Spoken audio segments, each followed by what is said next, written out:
In the special edition of A New Hope, George Lucas added a scene that included Boba Fett on Tatooine with Jabba the Hutt. But what was Boba actually doing there? In this video, I want to take a look at the short story Added Muscle by Paul Dini that comes from the anthology book Star Wars from a Certain Point of View, which is a canon book that has a bunch of short stories that take place during the events of the film. So it explains exactly what Boba was doing on Tatooine while Vader was hunting down the stolen Death Star plans, and how the most feared bounty hunter in the galaxy got caught up in the chaos of Jabba's business and Vader's pursuit of the two mysterious droids. In this video, we'll break down exactly what happened during Boba Fett's hunt for the droids, what it revealed about his relationship with Jabba the Hutt, Han Solo, and even Darth Vader, and what this story tells us about the kind of man Boba Fett really was beneath his armor.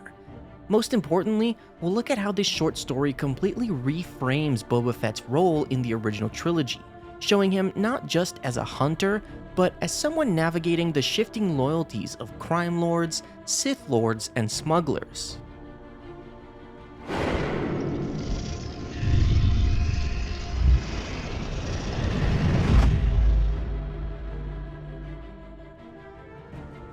The story begins with Boba being called in by Jabba to Docking Bay 94. Jabba had described it as a simple collection job, one where he wanted a little extra insurance on hand, and that insurance was Boba Fett. When Fett arrived, he instantly sized up the other enforcers Jabba had brought with him. They were thugs, barely competent, and in his mind, their presence only confirmed that Jabba didn't trust this job to them alone. Fett's arrival made the entire group uneasy. The unspoken message was clear. If Boba Fett was there, things were serious. He thought to himself with dry amusement, "That's right, boys, Fett is here." Boba mentally outlined the two ways this situation could go. The first, simple option was that everyone plays nice. They have a quick conversation, Han Solo pays Jabba what he owes, and everyone walks away. The second option was the one Fett preferred. Someone gets nervous, blasters come out, and by the end of it all, Jabba has one less debtor and Boba walks away with a new scalp for his collection. Even in that casual thought, you see how his mind worked. Everything boiled down to profit, precision, and outcome. There was no morality in it. For Boba, there were only variables to weigh and odds to improve. He didn't work for free, and he didn't take unnecessary risks, but he also didn't mind if a job turned bloody. Originally, Boba hadn't even planned to be involved in this business on Tatooine.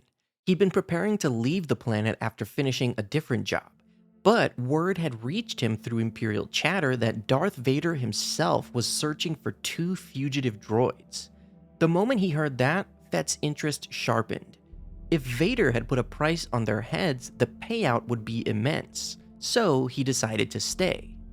Fett began to track the droids through the desert, piecing together their trail with his usual methodical patience. He followed them until their tracks disappeared beneath the tread marks of a Jawa sandcrawler. At first glance, it looked like a Tusken Raider ambush, but Fett wasn't fooled. He immediately recognized the signs of a sloppy cover-up. The blaster marks were erratic and random, done by Imperial stormtroopers trying to disguise their own work. The Empire had killed everyone who had seen the droids, wiping out any witnesses that might connect them back to their real objective. Fett couldn't help but scoff at the irony that the stormtroopers still couldn't shoot straight. Some might call them precise, but he thought that they couldn't hit the butt end of a bantha. Following the trail led him to the charred ruins of a moisture farm. The scene was brutal. Burned corpses, twisted metal, and the faint smell of scorched flesh still hung in the air. Fett's helmet sensors confirmed what his eyes already knew. There had been 3 residents here, not 2, meaning one had escaped. It didn't take much deduction to realize that whoever fled this farm was the same person who'd run off with the droids. A survivor, and possibly someone important. Fett decided he would hunt for that fugitive later, after finishing business with Jabba. If he could bring the droids and the survivor to Vader, the payday would be enormous, especially since he'd make sure to remind the Dark Lord that this time there were no disintegrations. And so Fett found himself standing at Docking Bay 94, side by side with Jabba's motley crew of hired muscle, waiting to confront Han Solo. The sight of the smuggler only deepened his disdain. Fett had worked with professionals, men and women who handled themselves with discipline and precision. Solo, by comparison, was a reckless amateur, a gambler who survived more on luck than skill. Fett considered him a fool.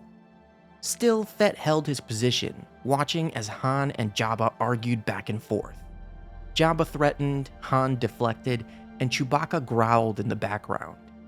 Fett's hands stayed close to his blaster, ready to end the conversation with a single shot if anyone so much as twitched. At one point, Solo threw out an insult, calling Fett a twerp. It almost made him laugh. He pictured gunning down Solo right there, scattering his remains across the hangar floor. But he didn't. Fett never acted without cause, and certainly never without payment. Instead, he slowly adjusted his blaster so Solo could see the Wookiee scalps hanging from his armor. "You like that?" he thought coldly. "Take a look. Maybe friends of yours." Chewbacca's only response was silence. He didn't flinch or take the bait. Fett gave the Wookiee silent credit for that. The big creature was smart enough to stay calm when it counted. As the standoff dragged on, Fett listened to Han stall for time, offering promises he had no intention of keeping. "I'll pay you tomorrow," Solo said, spinning the same line he'd used for years. Fett had seen it all before. In his mind, he already saw how this would play out. Han would run, Fett would chase him down, and Jabba would pay even more for the corpse. When Jabba decided to let Solo go, Fett could hardly believe it. The smuggler had just killed Greedo and disrespected Jabba to his face, and yet the Hutt was still going to let him walk. To Boba, it was absurd. Either Jabba was getting soft, or he smelled bigger money behind Solo's debts, something that made him hesitate to end the man's life too soon. Boba wasn't pleased, but he accepted it. Jabba was still the boss, and when the boss said Bosca, that was the end of it. Still, in his mind, Boba Fett made a promise to himself. He would hunt Solo someday. Maybe not for Jabba, and maybe not even for money, but for pride. Han had gotten lucky far too many times, and Fett intended to be the one who finally cashed in that luck.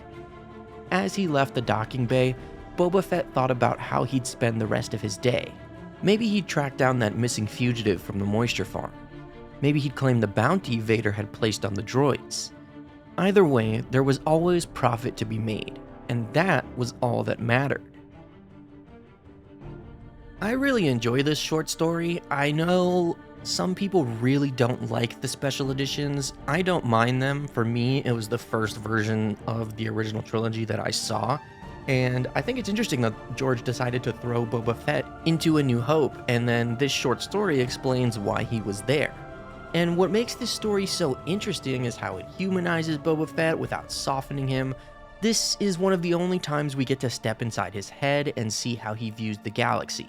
Not as a world of heroes and villains, but as a business where loyalty, morality, and even friendship are just currencies to be traded. His calm demeanor, his analytical eye, and his contempt for amateurs all show a man who values efficiency above all else. Boba Fett doesn't kill for pleasure, he kills because it's profitable. He's not sadistic, he's methodical. This story also deepens the connection between Fett and Vader.